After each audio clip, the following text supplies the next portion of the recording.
এই মন্দিরটির বয়স প্রায় ৩০০ বছর।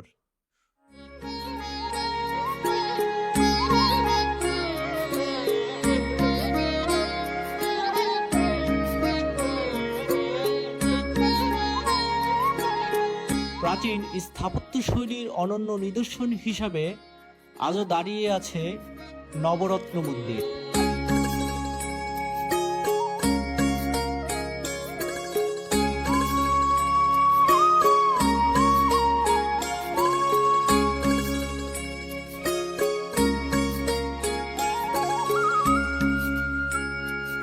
এটি মূলত সিরাজগঞ্জ জেলার উল্লাপাড়া উপজেলার হাটিকুমরুলে অবস্থিত।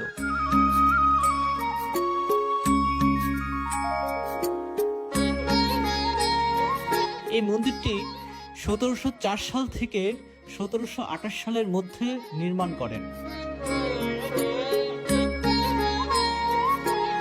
এই মন্দিরটি দিনাজপুরের কান্তজির মন্দিরের অনুকরণে রামানাথ ভাদুরী নামের একজন তৈরি করেন।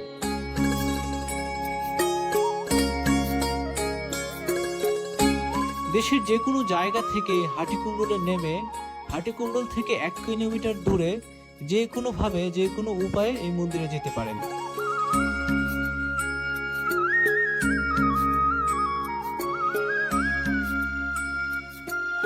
এমন আরো অনেক ভিডিও পেতে ফলো দিয়ে রাখতে পারেন আমার পেজে।